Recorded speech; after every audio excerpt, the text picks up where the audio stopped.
हर एक बच्चे की जिम्मेदारी होगी कि इसमें से सिर्फ एक पर्ची को उठाना है और जो पर्ची होगा वो पर्ची उठा करके मौलाना मुरसलीन साहब को देना है। मौलाना मुरसलीन साहब उस पर्ची से आप सवाल पूछेंगे, तशरीफ लाएंगे। सबसे पहले नाम आपके सामने है, आप नाम इस तरीके से पुकार लें। इशरत शाइस्ता परवीन बिन्त अब्दुल रफीक, आप स्टेज पर तशरीफ लाएं। सवाल ये किया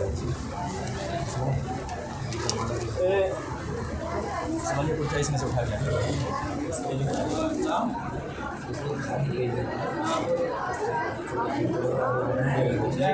आगे जाइए, वो पर्ची इसमें से उठाना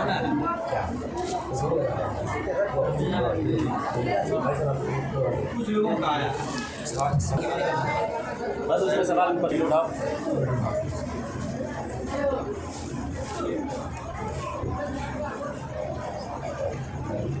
आप एक मैग लीजिए, आगे हुआ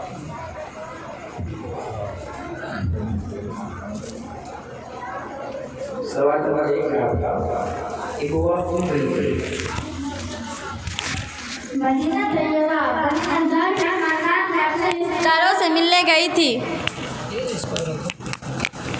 सवाल नंबर 2 है, वालिदा की वफात के बाद आपकी परवरिश का जिम्मेदार कौन था?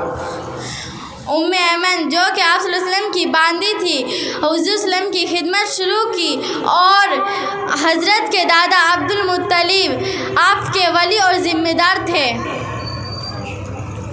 सवाल नंबर 3 है, अब्दुल मुत्तलिब की परवरिश में हुज़ूर अकरम सल्लल्लाहु अलैहि वसल्लम कितने अरसे रहे?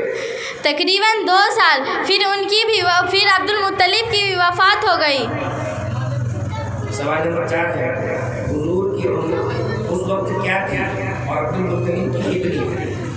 हुज़ूर सल्लल्लाहु अलैहि वसल्लम की उम्र 8 वर्ष 2 माह 10 दिन की थी और अब्दुल मुत्तलिब की उम्र 140 वर्ष की थी। सवाल नंबर 5 और आखिरी सवाल है आपका, अब्दुल मुत्तलिब की हैसियत मक्का में क्या थी? रुपया पैसा तो ज़्यादा कुछ ना था, मगर मक्का मुअज़्ज़मा के बड़े सरदारों में से बहुत बड़े मुअज़्ज़ज़ आदमी थे, बहुत बड़े मुअज़्ज़ज़ आदमी थे। ठीक तशरीफ ले। इशरत परवीन बिन्त मोहम्मद हैदर अली सरपंच साहब, इशरत परवीन। इसके बाद मलिका सनवर बिन्त मोहम्मद इलियास।